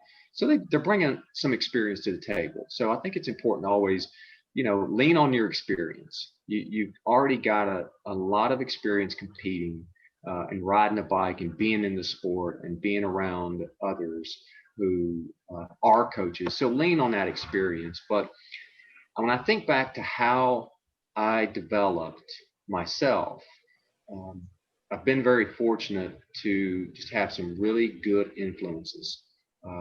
And first, I would say, try your best to find a mentor, a local mentor that you can work with who has a tremendous amount of experience, who has already seen a lot, has done a lot, and who can share their insight and knowledge with you. I think that's important. I was very fortunate. My first coach that I hired and worked with was a fantastic coach, still is. And, he was highly credentialed. He's been a level 1 coach with USA Cycling for over 20 years, I bet. But he coached me for quite a few years and mentored me. And when we started working together, that wasn't the purpose of us, of the intention of why I hired him. It was, I hired him because I wanted to get faster and stronger. And in the midst of that, I then became a coach, and jumped at the chance to coach a college team. And so when I did that, I just leaned into everything. I paid close attention to how he did everything, how he prescribed workouts, how he communicated with me, his methodologies. And so if you can lean on a local mentor, I found that to be hugely valuable. And we got to a point where he finally, he didn't fire me, but he let me go. He's like, I've done everything I can for you as an athlete. I've done everything I can for you. I think you can coach yourself from now on. But from then on, I still relied on him a lot to learn about things within the sport. So finding a mentor is important. And in the subsequent years, I have done the same thing with the friendships that I have in this sport. Be it, yeah, we talk about Ben Day a lot. He has been not just a close friend, but also a mentor when it comes to coaching and physiology and the art of coaching. And he and I share ideas and ask questions of one another quite a bit. So I think having people that you can work with or work for and learn from. Another one for me is Hunter Allen. I worked for Peaks Coaching Group for a couple of years and learned a lot from Hunter as well as Tim Kusick, because Tim was working for Hunter when I worked for them. Learned a tremendous amount from both of them. So I've been very fortunate to have incredible influences in cycling. And that doesn't even include the previous coaching influences I had before I got into cycling, which were tremendous. So mentoring, I think, is key. That's a great way. Another way that I also did that I think this person can do and others can do is if you want to coach and work with athletes, one just inherent built-in way to do it is start a club team. Start a club team that, maybe focuses on young kids or young adults and people new into the sport, especially new riders. I think new coaches will learn the most by working with riders who are new in the sport. And you have tons more experience and knowledge than they do if you already have a history of racing and been in the sport for a while. You're going to be light years ahead of where they are, and you're going to have a lot to offer them. And you can learn a lot through coaching by working with new people in the sport. But start a club team and recruit riders. And you don't necessarily have to recruit people that you are only writing training plans for, but just that whole process, because coaching isn't just about prescribing workouts, as you two know and are learning. It's way more than that. That's just a small piece of what we do. So I think starting a club team, and it's fun. It's a lot of work, but it's worth doing. And that's a great way to put your name out there. That this is what you do, and that you work with some of the people on the team, and you're writing their training plans, and you're just helping shape them off the bike and on the bike, and touching on some of these topics that we're talking about in this art and science podcast. And some other things I think it's important to know is, on the science side, there's a lot of things I know that Zach could touch on that is crucial, I think, for anyone who is prescribing workouts. There's so much you have to consider. I do believe in credentials. I know there's a lot of coaches out there that don't believe in credentials. I personally do, not because of the piece of paper you get, but because of the influences that come through it and the exposure you get to bear witness to with these other people that are knowledgeable and have experience as exercise scientists or physiologists, or just as coaches. I mean, the one that is the pioneer of coaching in cycling is Joe Friel. I mean, this guy, his story of essentially pioneering coaching endurance athletes, it's worth it's worth, if you can find a video or an audio of it, hear him tell that story. It's awesome how he did it. And I'd get his book, The Cyclist Training Bible, The Cyclist Training Bible by Joe Friel. It's a great book, and it covers everything. It's one of the most comprehensive books for cycling coaches. And it doesn't matter what level you're at. There's something that everybody can take from Joe Friel's book. And then another big influence of mine is a lady in West Virginia. Her name is Kristen Diffenbach. And this is really getting into the art of coaching and the science of coaching itself, not training. But she's got a great book. I know Zach has it, and I hope to flip through it myself. It's called Coach Education Essentials, and that's what she does. She teaches coaching. She teaches coaches how to coach. And so Kristen has been a big influence of mine over the years. And so I follow people like Joe and Kristen and other prominent cycling coaches, endurance sport coaches, physiologists, exercise scientists, the information and content they put out there. I follow them so that I can stay on top of things. And it's one of those things where you just have to accumulate the knowledge, gain experience, and over time, it just begins to add up. And you will learn through that pursuit of knowledge, but then the accumulation of the experience as a coach will back up that knowledge you learn, and then you can apply it.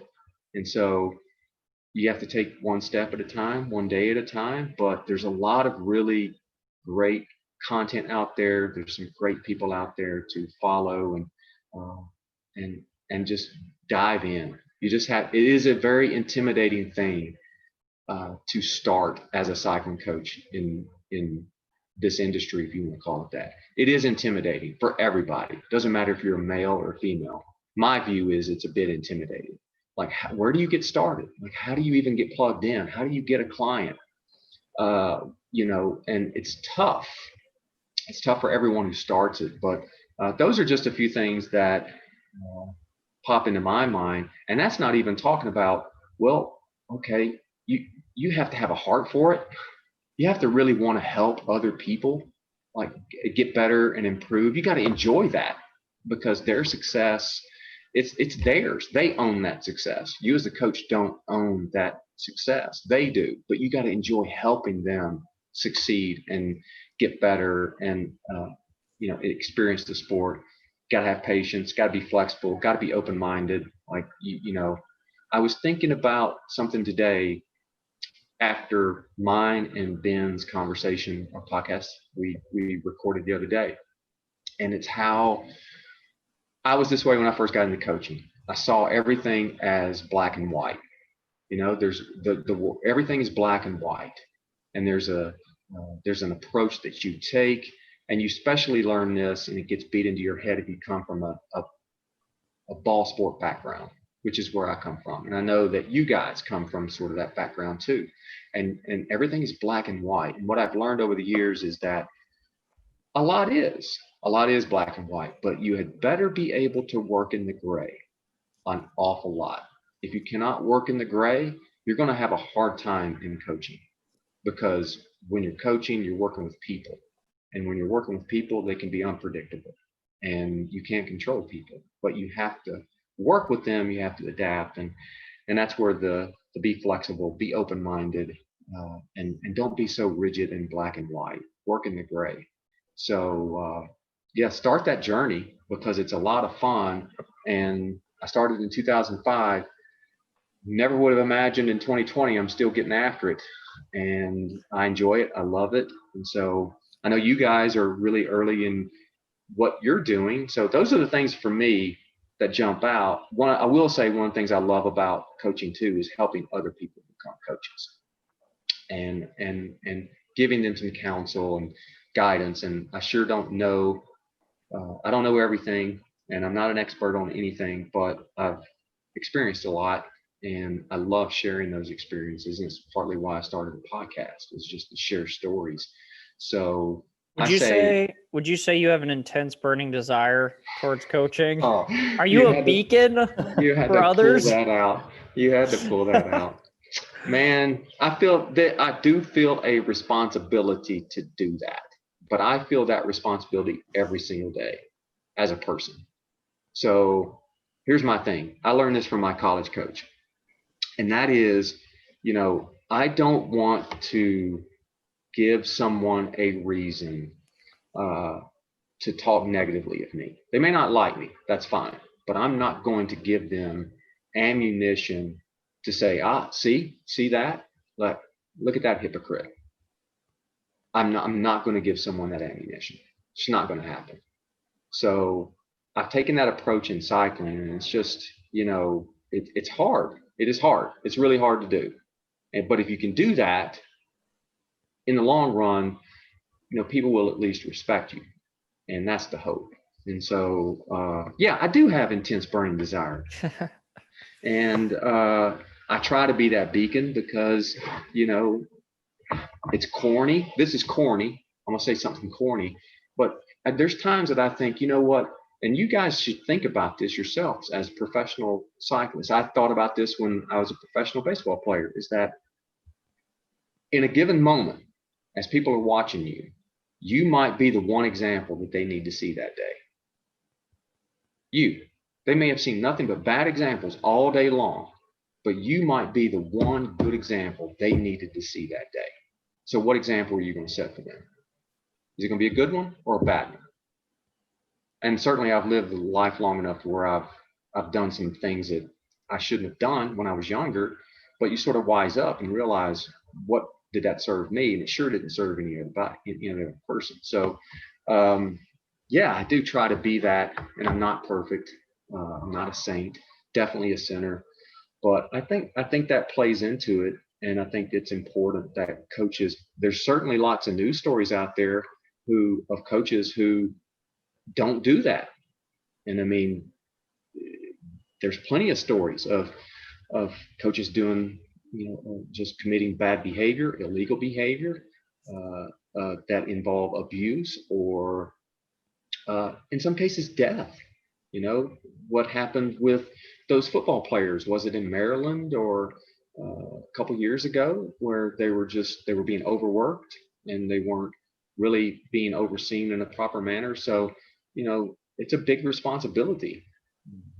And so I take it serious, sometimes too serious, but I think it's worth being serious about, especially guys like you. You guys are growing up, and these young ladies we have, like they're pretty serious about what they're doing. And I think it's important we as coaches give them our best. I rambled way too long, didn't I? Surely y'all got something to add to this. So as you two guys, as coaches, I mean, how did you, Matt? I mean, how did you get into this? Why did you want to start helping people? So my first client, I started working with him probably 4 years ago now. I think 4. And conveniently enough, he was the guy that got left in Nebraska. I still coach him to this day. So yeah, he's been a trooper. And a lot of it for me, it was just like, hey, you think you could help me out with workouts? And what do you think I could be doing better? And it wasn't really like, hey, I want you to coach me. Let's do this. It was like, all right, how can I use my time better? What are some workouts that you do that I can try to, adopt and add to my routine? And so it kind of started out slowly like that. And then obviously it turned into payment. And, now I don't have a coaching company yet by any means, but I do coach, a dozen people or so. And it's kind of switched around throughout the years. And a lot of it for me, like, I guess growing the business side of things was just being good with people. I'd say I'm definitely a people person. So you are. You're a great conversationalist. You are. Yeah, and I feel like that is a strength. Yeah, and I feel like a lot of that, like, it even comes up at the bike shop where I'll be talking to somebody, and it turns into, I've gotten a few coaching clients just by word of mouth at work, and it's, oh, go talk to Matt. He knows something about training, and it's easy to sell bikes when you know about biking, and especially high end stuff where it's like, oh, Zach and I have been to the wind tunnel. So if you want to talk that, I can, it's easy to kind of have relatable subjects. And once they find out you race professionally, then it's even easier. And so then it just builds your credibility as not only, a coach, but a salesperson and stuff. So doing stuff like that helps. And then just a lot of word of mouth, like having success with your athletes and being able to understand where they're at and where they're going. And hey, you're 55 years old. Here's what's attainable. Here's what I think we should shoot for. What do you think? Like, it's always a we conversation. Like, they're hiring you to add to their team to make themselves better. You know what I mean? So understanding that side of things. And also there's the flip side of things where not everyone is coachable. Like, I've had multiple athletes where it's like, hey, you should read this book. And they send it to me and it's all about like managing. And they're like, hey, I think you just don't bring enough value. And I'm like, well, you also have only done 2 workouts in the last month. So like, you can't, like, you know what I mean? Like, they try to like nitpick your performance. And it's like, I mean, consistency is king. It always wins. It can't lose. It always wins. So like sticking with the plan and understanding some people, like, coaching is just not for everybody. They have an idea. Like, some people don't understand what it takes to be fast or get better. Like, it goes back to drinking. They're too busy. Oh, I do 6 group rides a week and we go to the bar every day after. Okay, well then why would you hire me? What value can I bring in that one extra day you have? Like, I'm not going to let you go do all those group rides. And it's not that I don't want you to have fun. It's that the goal for you is you want to do a 40K in this amount of time, but you're not going to get there doing this. That's why you hired me.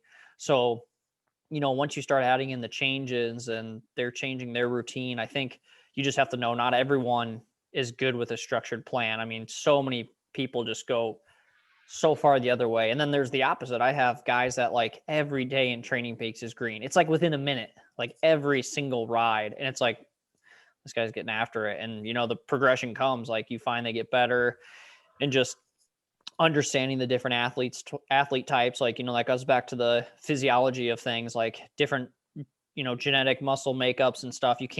Everyone can't just follow a cookie cutter plan. That's why you hire a coach. They look into your files, they figure out what you need. And you got to remember, as a new coach, you're not just trying to prove somebody wrong. It's like the customer is not always right, but making them feel wrong doesn't make it right. And it's not going to make you look any better, regardless of the science you provided. And, you just have to kind of lead them along a path. And over time, they're going to get faster, or they're going to understand why do we do certain things? Why can't I do Zwift races 5 times a week? It's like, well, that doesn't leave, you're going too hard now versus, what you were doing before. You're probably just riding, the little ring all the way through March, no big ring until the spring. Just kind of utilizing their time a little better. And then also, I think the biggest thing is just being a good leader and a motivator. And I mean, one of the biggest things is just accountability. They know that if they slack off, they're getting a text from me like, hey, what happened this day? Like, how come you only did 2 of the intervals and then quit? Or, you know what I mean? Like, and I've had periods of my training, like professionally, just not having a coach. And it's a lot easier to quit knowing no one's going to be looking at my file at the end of the day other than me. Like, I just let me down versus kind of the mental side of like, I'll let him down too, because I'm investing time, I'm investing energy, I'm paying him. And Zach knows, like, having a coach at this level, finding the right coach that, they might bake the right cake for you, but they put the wrong frosting on it at the end of the day. Like, all of that is super important in building that relationship of knowing your athlete, and then also gaining their trust is super big, and getting them on the plan. And I have a few guys I talk with every other week, and, they come up with a list of questions, and it's always like, well, why are we doing this? Okay, well, what's the next step? Like, how come, what should I, and it's too easy to break it down to like, some clickbait ad where it's like, I guarantee 10% increase in 3 months. It's like, it doesn't work that way. And it's just a slow process. But having your athletes trust and, and knowing that you're providing a lot of accountability with them is super important. Like, just being a pro isn't a goal, like, what's going to get you to that goal? Like, how can we set up a plan to get you to that goal? You can't just say, well, I want to do 400 watts for 20 minutes. It's like, well, why? What race are you doing that you need to be able to do 400 watts for 20 minutes at? Like, you're going to get beat 9 times out of 10 by the guy who can do 350, but is knowing how to race, preparing for the race differently. He's not just doing threshold workouts, or understanding like, maybe I'm not a threshold rider, so I should focus on my strengths over weaknesses. So I think that's kind of the biggest thing. So Just Yeah, accountability. I think yeah, the key words there is, yeah, one, accountability, two, structure. And for the people, most people need that if they want to grow in the sport and continue to go through the ranks. Those are the two things that really stand out the most. And as you're saying that, as a coach, you have to learn the the art of coaching their needs, coaching to their needs and not their wants.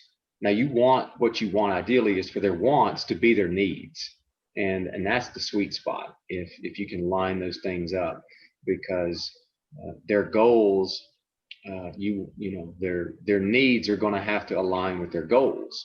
And so if their wants are different, then it's going to be it's going to take you some time to win them over, to see the light, to understand why your job is to steer them in the right direction, and not just to be putting workouts in there so that they can say, oh, I've hired a coach, and you're trying to figure out how to find some fake fitness, and in your heart this isn't really the right way to do this. And so, yeah, coaching needs versus wants is a big thing that you have to really learn. It takes a while for that to sink in, and once you can do that and sell and win over the athlete on that concept, it accelerates their growth. And I think a big part of that is just, I mean, this year, all three of us, I'm sure, faced with the pandemic. Everyone's goals basically got canned and thrown out the window. And that made us all have to readapt. It's like, okay, now what do we do? Like, as a coach, you're so used to seeing the plan out on paper and Training Peaks, and the goals are in there a year and a half ahead of time. Like, I already know what my summer should look like. And already that stuff's getting shuffled around. So last year, when all your travel plans get thrown out the window, when you know exactly how December should feel, you know how you should be feeling in January, when February rolls around, you're rolling into pretty good form, and then you're just kind of adding the speed stuff into March, and then you're really race ready and sharp by April. When all that got thrown out the window, I feel like as a coach, a lot of athletes were just in limbo. And as a coach, you had to basically adapt to, all right, how do we keep the athlete engaged? Because a lot of it is monotonous and very routine. And that's why a lot of people, they, do coaching for a year, see a bunch of improvement, a bunch of gains. They don't quite get the race results they want because it's not all just, power based. It's, you got to learn how to race and stuff. But when all of that changes and now your summer looks totally different, and you're trying to keep athletes engaged and on board, and not just, ramp them through the same 6-week cycle, back off, 6-week cycle, back off. I found that was pretty challenging as an athlete. So just knowing, or as a coach, so just knowing how to adapt and how to stay in tune with your athlete mentally and physically, because there's tons of stressors. They could have family problems, it could be relationship problems, work could be stressful, and that's going to affect their sleep, that's going to affect what they're eating, and that in turn is going to translate into discrepancies on the bike and training and all that stuff. So being able to identify that and keeping an open door all the time, as you're basically a big brother or a mentor. Like you said, you're not just a coach. You're not just somebody that's like, here's your workouts, goodbye. Like, I have very few athletes that's kind of the relationship we have, and that's what they look for. And not a lot of people can handle that stuff. They need the emotional support. And I had a lady that was coaching me, and she was going through a divorce and stuff. And I told her, she's like, I can't really afford it, but like, I need this. And I'm like, don't pay me. Let's just be done. We can pick this up when you're mentally ready to train again. Like, you're just doing this as your escape, and I don't want you to feel obligated to have to continue with me and coaching. And I'm still going to respect you just as much, as we can still be friends. You can still message me. It's just, we don't have to make it about training anymore. Like, you're just not in the mental state for this anymore. So identifying that with athletes and not being scared to step away from those relationships from a coaching standpoint, but keeping the door open as just a mentor, like you were saying, is also important to identify. Yeah, well, this year, through all of our feedback loops out of whack, and you're talking about a feedback loop, with do the work, go race the thing, get the result, you have the outcome, adjust, adapt, circle back again. The feedback loop got thrown out of whack, and we as coaches had to create some new feedback loops and entirely revamped the system. And I don't think we entirely figured it out, but we maneuvered through it and did the best we could. And so, yeah. So Zach, you're a little coming into the profession just really in the last year or so. Mhm. What for you do you think? What is some key tips for someone to think he's like, I want to get into this profession? Mhm. Yeah, I want to echo one of the things that you said earlier, in kind of a different way. Like coaching your friends is a good way to start, as long as your friends aren't like world tour pros. Like don't mess up their season, please. But because what we've essentially said is that coaching is about relationships, Yeah, right? bingo. And Yeah, you're not just writing a training plan. Anybody can do that. There's software, there's pre-made plans. That's not what it's about. So by coaching your friends, you've skipped a step in a way of creating a meaningful relationship that's open, where you guys are seeing eye to eye, right? You're already associating with these people. You know what their day-to-day looks like. You're skipping a lot of the steps, and it's going to allow you a kind of a safe space to grow as a coach and to try things out on an athlete that's not going to fire you or be mad that their $100 or whatever it is, they felt that it wasn't well spent or you weren't managing them properly or something like that, right? So begin by investing in your friends and in those relationships where they're already formed in a way, because it's going to teach you a lot about like, okay, do I actually want to do this? Like, because they're going to be approaching you with problems and situations that you've experienced as an athlete, and now you have to figure out how to verbalize that in a way that's going to benefit someone else. And that was one of the biggest things for me, being a huge nerd. Like, I can tell you all the science stuff in the world, but like being able to translate that to a beginner level athlete who only needs to hear the surface level knowledge of this and an assurance that he's doing the right thing and he should not do a 5-hour group ride with his friends on Saturday because it will mess up his week. You know what I mean? Like, so being able to have that experience and pare things down from your past experiences in order to benefit people who already trust you is, I think, the most mm. beneficial and easiest place to start. Yeah, because Because trust is tough. Trust is really tough. it's gold, right? It's Yeah, worth its weight in gold. yeah, And exactly. from there, because you already have this relationship, you're going to better understand what we feel is the need to serve these people in the best way possible, right? And so when I got into it, I was paralyzed because I just wanted to give them the perfect answer and the perfect plan and with all the science aligned perfectly, right? And you don't need to do that because their trainer's going to kind of unplug, their power is going to go out. They're going to have a life event that changes all this, right? Perfect is impossible. But being in a situation that fosters growth on both ends, I think is the perfect way to enter the field. And then you can fill in the gaps through your need to appropriately help these people with the science, with the appropriate training plan, right? Because for most of these people, um, you're going to give them a consistency and an accountability that they need, and they're going to get better. And then you can hone in on the details and deficiencies that you have through the conversations that you have with these other people, and do it in an organic way, right? Instead of start an LLC, get a bunch of clients, do an ad campaign, and then you're basically in an impossible situation where you're trying to serve people that you aren't connected to in this, everybody's got a different situation that you haven't experienced yet. So I would say start with your friends and give it some time in that situation and allow yourself to grow into the role and see what you actually want out of coaching.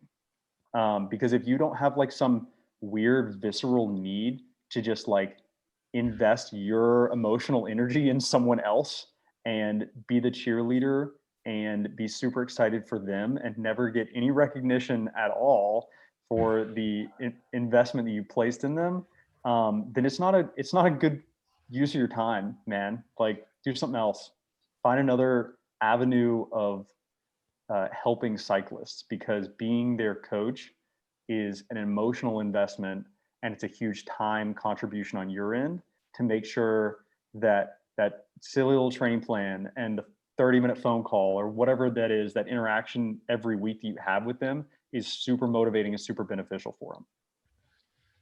I agree with that. And I think your advice about starting off with people I think what's even equally important to that is that you are going to have contact with them. And there's going to be some in-person element to it. I know all three of us have the benefit of being able to see our athletes in person an awful lot, and that makes a huge difference to help them according to their needs and help them improve. But then we also learn a lot through that in person versus remote. I would definitely not encourage someone new into coaching to get straight into remote coaching. I think that's going to present some, aside from the logistical issues, just it won't really help promote your growth as a coach.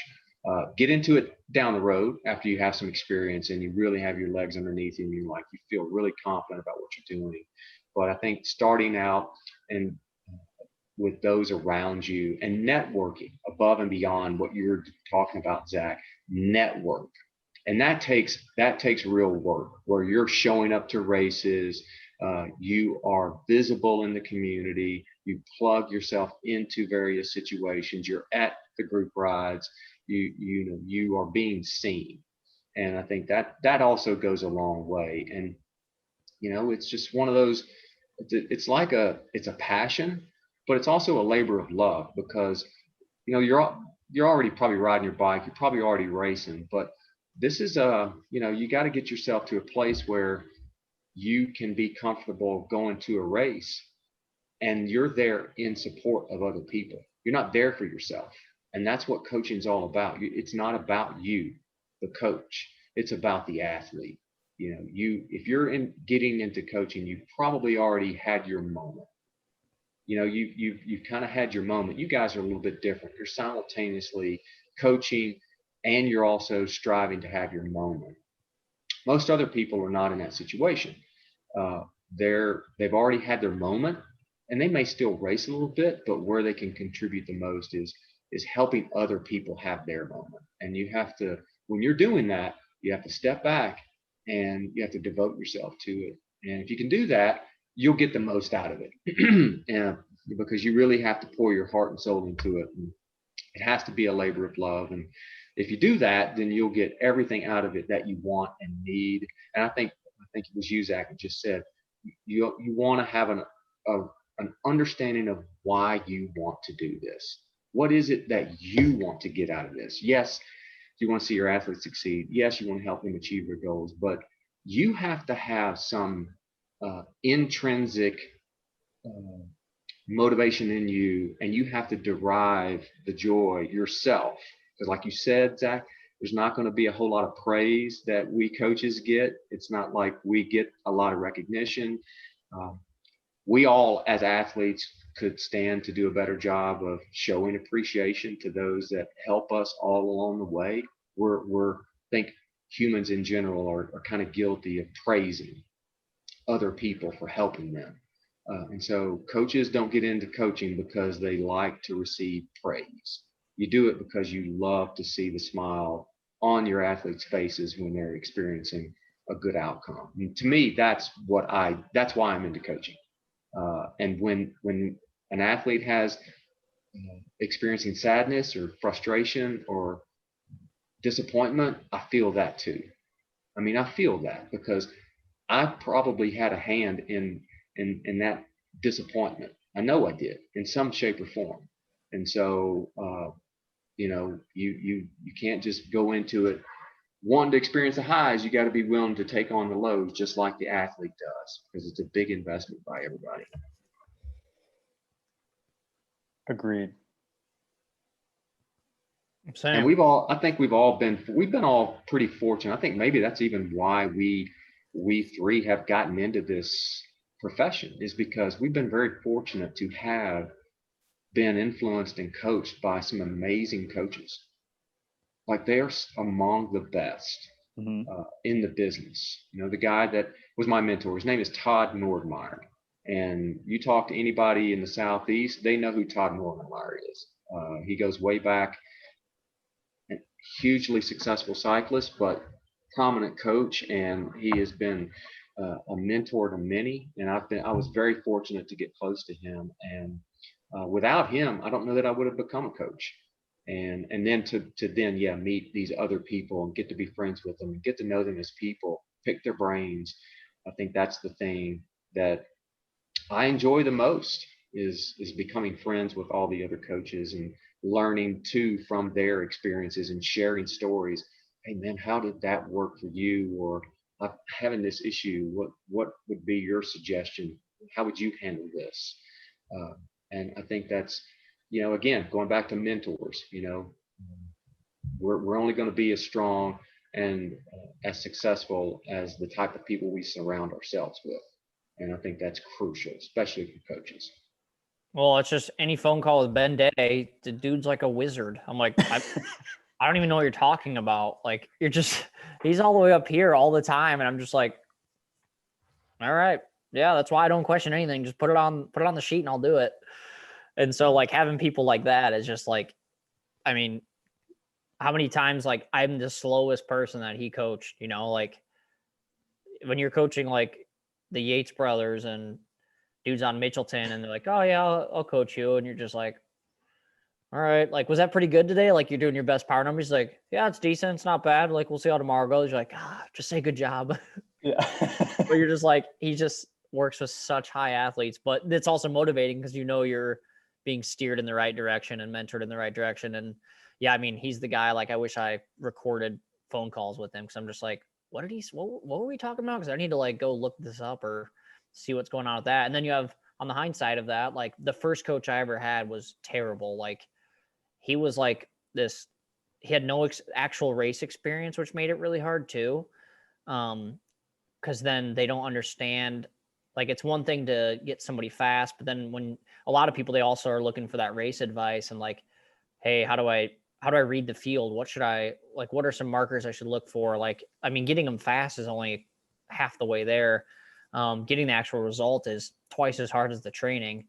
A lot of times, everything's got to go right. You got to play your cards right. You got to, just have that good day. Positioning's huge. And so having somebody with that experience, that's like, especially in the US, like the scene's so small that if you get somebody that's like, hey, what's the third day of Gateway Cup like? Like, oh, this corner's always rough. It always ends up in a field sprint because it's just too fast on the backstretch. But sometimes the wind can be out of this direction, which makes, corner 2 to 3 strung out and hard, but it'll bunch back up. So don't worry if you find yourself, towards the back, you can make it up in this turn. So having that kind of hands-on experience makes coaching a lot easier. And then just, talking from your experiences is big. But then you have people like Ben, who, when I was going to Tour de Beauce, I knew nothing. I didn't know what to expect. I didn't have time to recon anything. All I knew it was going to be hard as hell. And he's like, yeah, I've raced that. I'm like, dude, you've won it twice. Like, don't you have any other advice? He's like, mate, I don't know. That was like a lifetime ago. I'm like, it was 5 years ago. It wasn't that long ago. Like, you're on the results paper twice. Like, I see your name.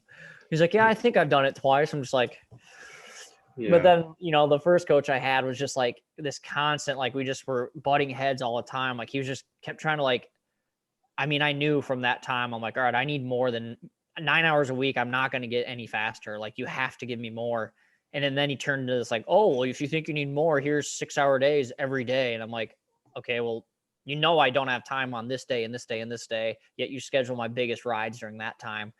And lo and behold, Davis Bentley, former LMC alumni, also worked for this coaching company and got me hooked up with another coach. He's like, hey, give it another shot. Let me get you somebody that, he's a higher level coach. You can still pay the same rate. I'll get you a higher level coach.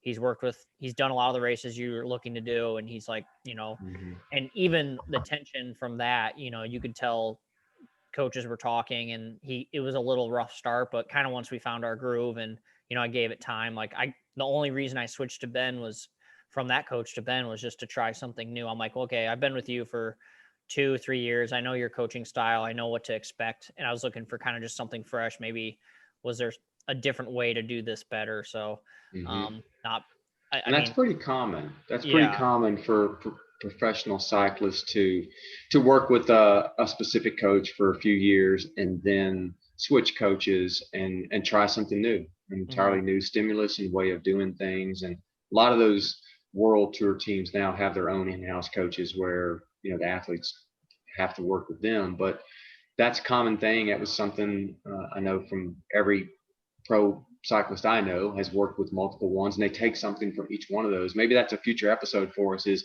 as an athlete, how to hire a coach. What are the things to think about and consider, uh, through that process, how to go about hiring one. Why would you hire one? What's the value in that? Like you said a few minutes ago, Matt, sometimes some people, it makes no sense for them to hire a coach, if they're not ready to be coached.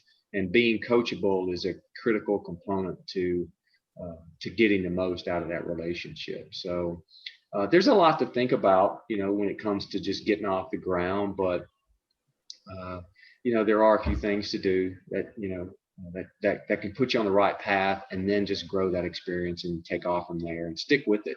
I mean, this sport, whether you are the athlete busting your tail, getting after it, or you're the coach, it rewards the people who stick with it. Just stick with it, believe in what you're doing, have fun, help others have fun.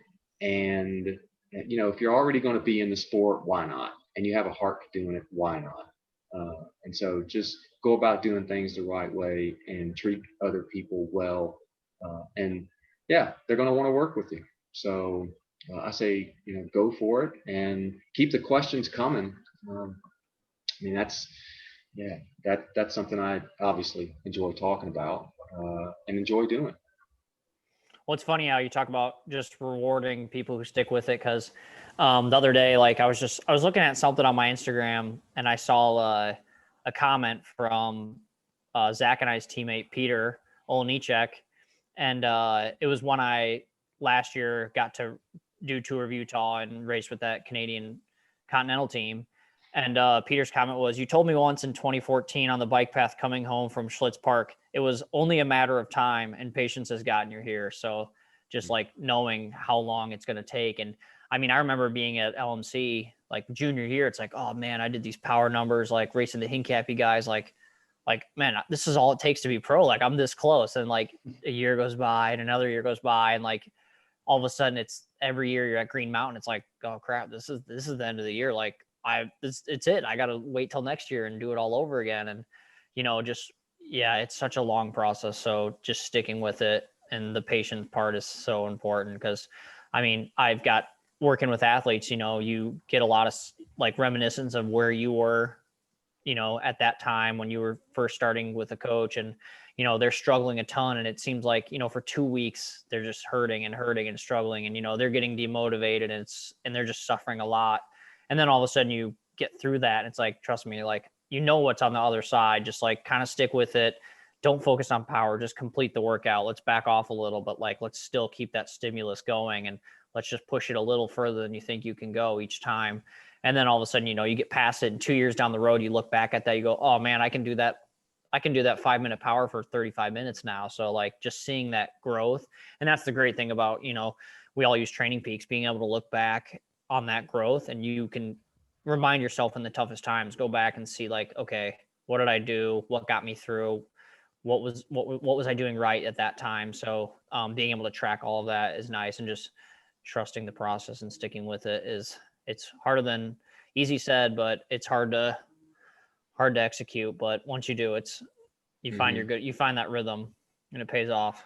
Yeah. And as a coach, I mean, you're the advocate, you're the advocate for the athlete, and that's your role, help them through all of that, the ups, the downs, the highs, the lows. And that's the fun that mirrors life. So I'm glad you both are in it. And it's exciting for me to see young people come through and be a part of it and take it and grow with it and help other people to pursue their passion. So very good question.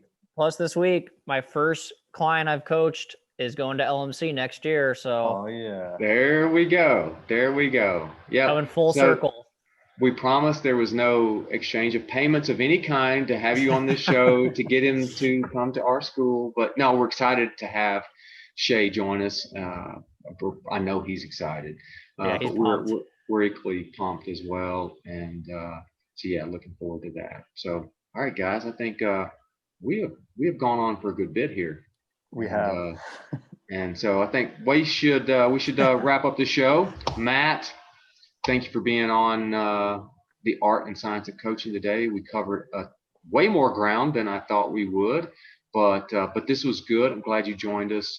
And Zach, we'll have to